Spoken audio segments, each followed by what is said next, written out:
Hello students, तो जैसा कि आज हम लोग पढ़ने वाले हैं क्लास 10th मैथ का पहला चैप्टर वास्तविक संख्या। इसके बारे में आज हम लोग पढ़ेंगे और पूरा अच्छे से समझने की कोशिश करेंगे। पूरा समझते हुए एक सीरीज़ में हम लोग जाएंगे, ठीक है ना। मैथ का पूरे चैप्टर हम लोग करने वाले हैं कंप्लीट। तो चलते हैं, देखते हैं, हम लोग शुरू करते हैं। क्या है वास्तविक संख्या? पहले तो हम लोग कुछ बेसिक चीज़ें जान लेते हैं। जैसे हम क्या जान लें, पहले जान लेते हैं संख्याएं। संख्याएं कितनी होती हैं, यहाँ लिख देते हैं संख्याएं।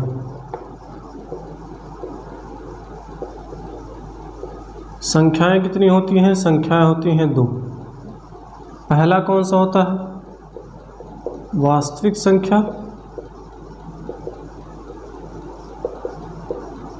और दूसरा हमारा होता है काल्पनिक संख्या।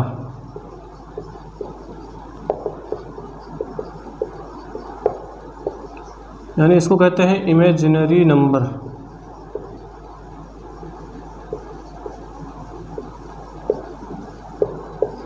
ठीक है ना। अभी वास्तविक संख्या को हमको जानना है, तो इसको हम विस्तृत पढ़ेंगे अभी पूरा एकदम विस्तार से। तो पहले जान लेते हैं इमेजिनरी नंबर क्या होता है। जैसे हमने एग्जांपल ले लिया, एक एग्जांपल ले लिया, x² + 2 इक्वल क्या दिया है? 0 दिया है। तो क्या निकलेगा? x² इक्वल क्या हो जाएगा? -2। x इक्वल क्या हो जाएगा? प्लस माइनस रूट में -2। ये जो हमारा वैल्यू आया ना, ये काल्पनिक वैल्यू है, ठीक है ना। तो अब हम लोग वास्तविक को समझने के लिए क्या करेंगे? वास्तविक संख्या लाइनिंग कर देते हैं। पहले समझ लेते हैं इसमें क्या क्या आएंगे। पहला जो हमारा आएगा प्राकृतिक संख्या। प्राकृतिक संख्या। दूसरा होगा पूर्णांक। तीसरा क्या हो जाएगा? पूर्ण संख्या। चौथा क्या? परिमेय संख्या।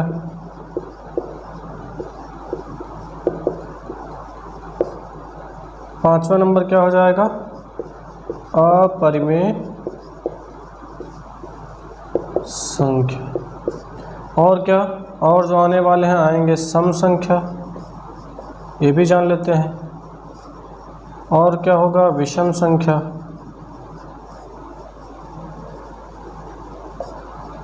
नेचुरल नंबर, ये हमारा क्या होगा? Natural number. ये क्या होगा? इंटीजर।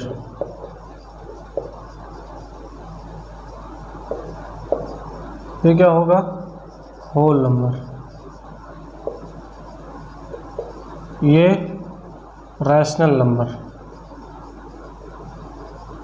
Rational number. ये क्या हो जाएगा? Irrational number.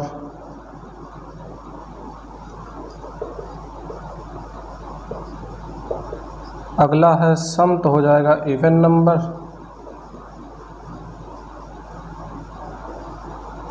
और विषम का हो जाएगा ऑड नंबर।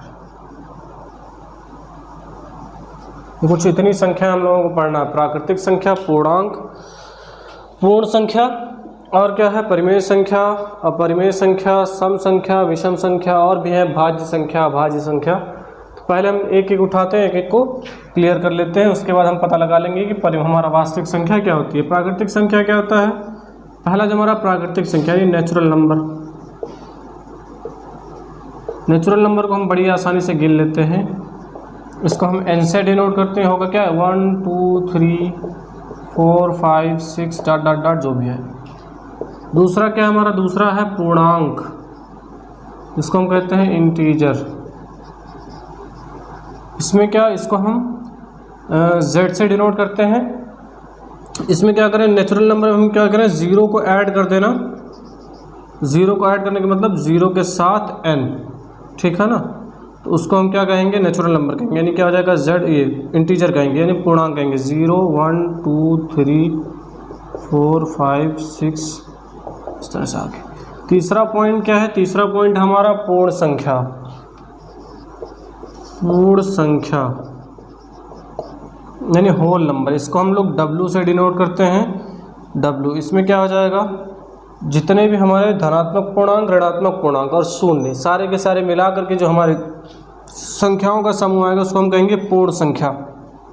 यानी क्या होगा, जैसे -6, 5, -4 है ना, इस तरह से माइनस में 3, -2, -1, 0, +1, 2, 3, 4, 5, 6 डॉट डॉट, इधर भी बढ़ा दो और इधर भी क्या करते हैं और बढ़ा देते हैं W इधर भी। ठीक है, यानी क्या, इसको यूँ समझ लेते हैं कि -∞ से लेकर के +∞ तक जो भी संख्या है सबके सब क्या हैं, पूर्ण संख्या है। उसके बाद हमारा अगला पॉइंट आता है। अगला पॉइंट क्या है, चौथा पॉइंट हमारा परिमेय संख्या। परिमेय संख्या, रैशनल नंबर, रैशनल नंबर। इनमें क्या आएंगे, ऐसी संख्याएं है ना जिनको हम क्या कर सकते हैं, P/Q के रूप में लिख सकते हैं, उनको हम क्या कहेंगे, उनको हम कहेंगे परिमेय संख्या। इसको हम किसके रूप में लिख सकते हैं, P/Q के रूप में। और Q क्या होना चाहिए, कभी भी 0 नहीं होना चाहिए। तो चलो बताओ, 3/2 क्या परिमेय संख्या है, हाँ है, ठीक है ना। 4/2 ये भी परिमेय संख्या है, इसको हम शॉर्ट करेंगे, आएगा 2। यानी जितने भी पूर्णांक आते हैं ना, पूर्णांक, वो भी हमारी क्या होते हैं, परिमेय संख्याएं ही होती हैं। तो परिमेय संख्या में जनरली यूँ समझ लो कि मतलब जिसको हम P/Q के रूप में लिख सकते हैं और Q = 0 होना चाहिए। पांचवा point, rational number, rational number. ये क्या हो जाएगा, ऐसी संख्या जिनको हम P/Q के रूप में नहीं लिख सकते हैं। इसका एग्जाम्पल क्या हो जाएगा, अच्छा ये सारे के सारे एग्जाम्पल, यहाँ भी ये सब एग्जाम्पल ही है।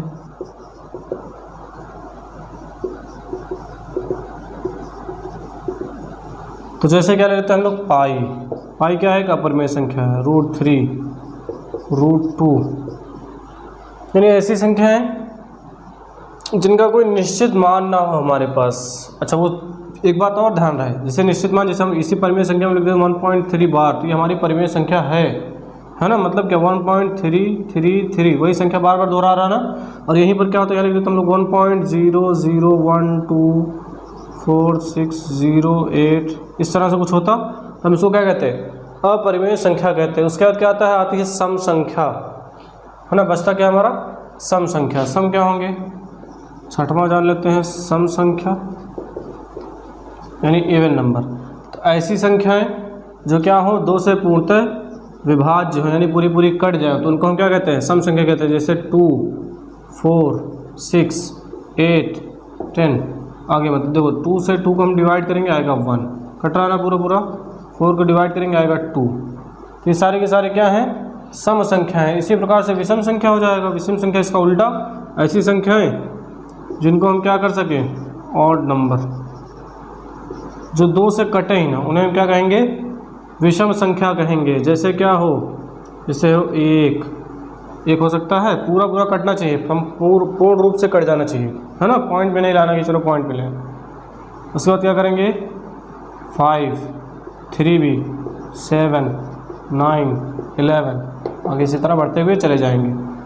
ठीक है, ये हमारा हो गया ऑड नंबर का। उसके बाद आता है भाज्य संख्याएं। ऐसी संख्याएं जो 1 और स्वयं को छोड़ करके, मतलब 1 से तो कटेंगी, स्वयं से भी कटेंगी और किसी अन्य संख्या से भी कटें, तो उनको हम कहेंगे भाज्य संख्या। ठीक है, भाज्य संख्या के कम से कम कितने फैक्टर होने चाहिए, 3 फैक्टर होने, उससे अधिक होंगे चलेगा लेकिन 3 से कम नहीं हो सकते हैं। तो उसी का उल्टा सीधे सीधे हो जाएगा अभाज्य संख्या। अभाज्य संख्या क्या होंगी, ऐसी संख्याएं जिनके कितने 2 ही फैक्टर हों। 2 ही फैक्टर मतलब एक क्या होगा, या तो खुद होगा और एक क्या, एक होगा, मतलब एक संख्या 1 होगी जिससे वो कटने वाला है और दूसरी संख्या। अब हम लोग जानेंगे यूक्लिड विभाजन प्रमेयिका को। ठीक है, ये भी इसी चैप्टर का एक पार्ट है। तो क्या होता है यूक्लिड विभाजन प्रमेयिका, यानी इसको कहते हैं यूक्लिड डिवीजन लेम्मा इंग्लिश में। प्रमेयिका क्या होती है, ये एक सिद्ध किया हुआ कथन होता है और इसे एक अन्य कथन को सिद्ध करने में क्या किया जाता है, प्रयोग किया जाता है। अभी हम इसका प्रयोग करेंगे क्या सिद्ध करने में, यूक्लिड विभाजन एल्गोरिथम को सिद्ध करने के लिए हम इसका प्रयोग करने वाले हैं। तो पहले इसको समझ लेते हैं क्या है। एक एग्जांपल ले लेते हैं, जैसे हमने ले लिया 21 और 5 ले लिया, तो हम क्या करेंगे, डिवीज़न करेंगे, मतलब भाग करेंगे। तो क्या होगा, ले लेंगे 21, इससे पहले तो ये दिखा लो कि 21 क्या है, 5 से बड़ा है तो 21 में हम क्या करेंगे, 5 से भाग करेंगे तो 5 चौ 20, बचा कितना 1, है ना। तो इसको अगर हम इस रूप में लिखें 21 बराबर क्या हो जाएगा 5 गुणे 4 प्लस 1, ठीक है। इसी प्रकार हम क्या ले लें, दो संख्याएं मान लेते हैं, क्या है माना ए और बी क्या है, दो संख्याएं हैं ए और बी, ठीक।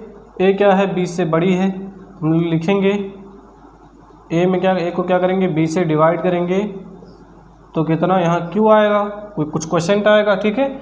उसके बाद क्या करेंगे यहाँ पर जब इसमें घटाएंगे, मतलब जो भी वैल्यू आएगी यहाँ पर घटाएंगे तो कुछ आर बचेगा, और जब हम इसको इस रूप में लाएंगे तो हो जाएगा ए बराबर बी क्यू प्लस आर, और यही होता है हमारा यूक्लिड विभाजन प्रमेय का। अब इसको क्यों लाया गया है, यूक्लिड विभाजन प्रमेय का को यूक्लिड विभाजन एल्गोरिथम को सिद्ध करने के लिए हम इसका यूज़ करेंगे। तो हम लोग जान लेते हैं यूक्लिड विभाजन एल्गोरिथम को। यूक्लिड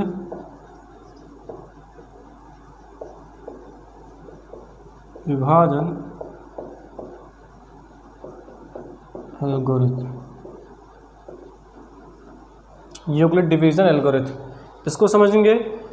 इसका यूज़ क्यों किया गया, इसका यूज़ हम करते हैं किसी दो धनात्मक पूर्णांकों के HCF को ज्ञात करने के लिए। हम क्या करते हैं, इसका यूज़ करते हैं। सिर्फ धनात्मक पूर्णांक ही हम लोगों को इसमें पढ़ना है, लेकिन क्या करते हैं इससे ना, इस एल्गोरिथम से हम लोग धनात्मक एवं ऋणात्मक पूर्णांक दोनों का ही निकाल सकते हैं। जीरो को छोड़ करके जो पूर्णांक है हमारे, ये पूर्ण संख्याएँ हैं, उनका हम क्या कर सकते हैं HCF निकाल सकते हैं। लेकिन चूंकि हमको यहाँ इसमें पढ़ना कितना है, सिर्फ धनात्मक पूर्णांकों के लिए पढ़ना, तो किन्हीं दो धनात्मक पूर्णांकों के HCF को ज्ञात करने के लिए हम लोग क्या करते हैं, यूक्लिड विभाजन एल्गोरिथम का यूज़ करते हैं। इसको हम हमेशा 3 स्टेप में सॉल्व करते हैं, ठीक है।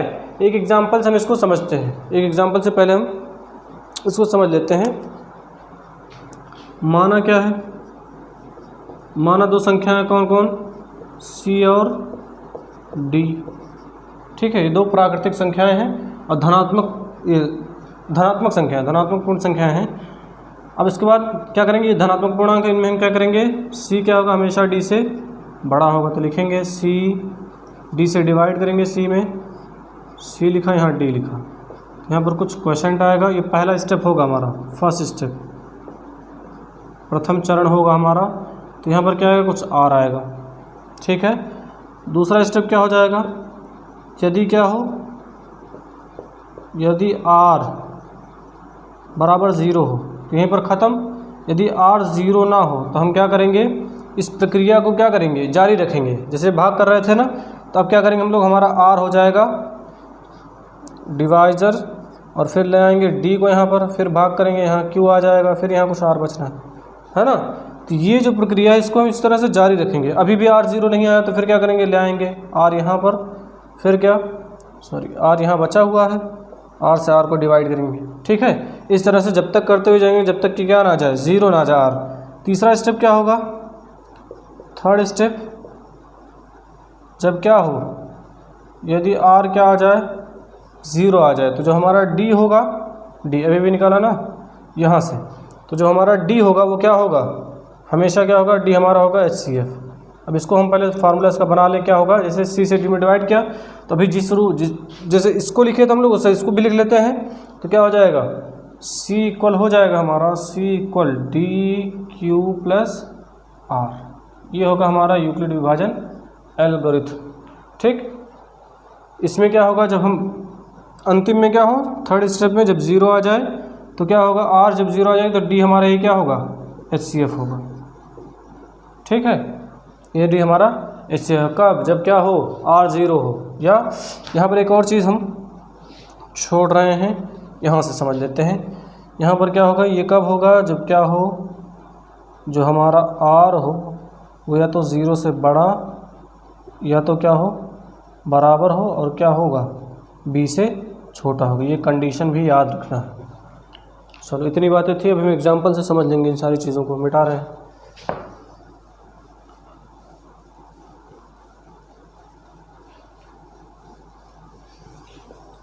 एक एग्जाम्पल करेंगे एल्गोरिथम को समझने के लिए। चलो क्या है एग्जाम्पल,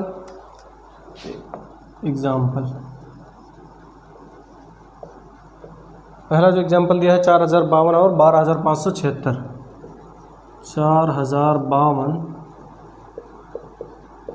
और कितना है, और है 12576।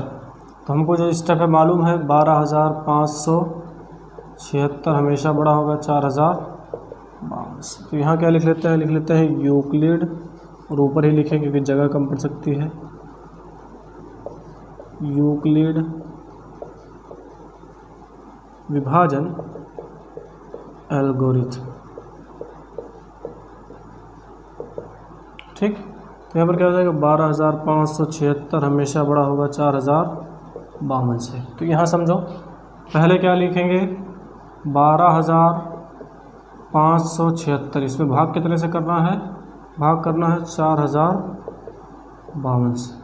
और जब भाग करेंगे तो जाएगा कितनी बार, 4 × 12, कम से कम 3 बार, तो 3 बार ही ले जा रहे हैं। तो हो जाएगा 3 दूनी 6, 3 बचे 15, 1 है ना, फिर 3 चौक 12, हटाएंगे आ जाएगा 0, 2 और यहाँ पर 4। ठीक है, अभी r क्या है, 0 नहीं आया, तो फिर क्या करेंगे, इसको बना लेंगे कुछ इस तरह से। यहाँ लिख देंगे 4052, फिर डिवाइड करेंगे। ठीक है, तो इसी स्टेप को हम यहाँ किस रूप में लिखेंगे 12576 बराबर 4052 गुणे 3 प्लस कितना 420। यहाँ क्या हुआ r = 0। ये हमारा फर्स्ट स्टेप है। फर्स्ट स्टेप में इतना कर लिया।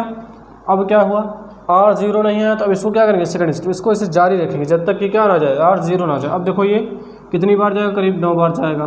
तो हो जाएगा 9 0 0, 9 दूनी 18, 8, 9 चौक 36, 2 36 1 37,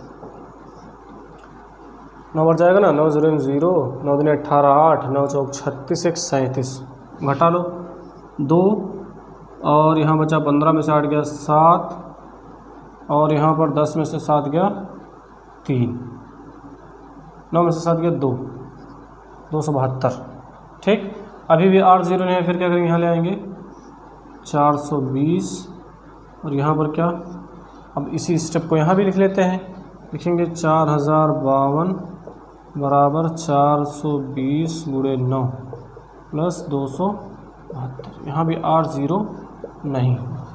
अब क्या करेंगे, एक ही बार जाना है, 272 यहाँ लिख लेते हैं। घटाएंगे 10 में से 2 गया 8, 11 में से 7 गया 4, और यहाँ कितना 3 में से 2 गया 1, 148 बचा। 148 से फिर 272 में भाग करेंगे। वही स्टेप यहाँ भी लिख लेते हैं। कितना हो जाएगा 420 बराबर 272 गुणे 1 प्लस 110, r = 0। यहाँ पर फिर एक ही बार जाना है 148, 12 में से 8 गया 4, और यहाँ 6 में से 4 गया 2, और यहाँ पर 1, 124। ठीक, अब क्या होगा, फिर यहाँ पर ले आएंगे 124, और यहाँ पर 148। सही जा रहे हैं, 24 148, 8, 12 में से 8 गया 4, यहाँ बचेगा 6, 6 में से 4 गया 2, 1 में, हाँ ठीक है। अब क्या करेंगे, यही स्टेप यहाँ भी लिखेंगे 148 बराबर,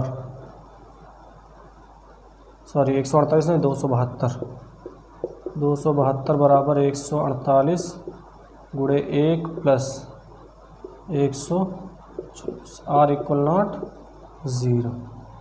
ठीक है, 148 124। ठीक, अब क्या करेंगे, फिर एक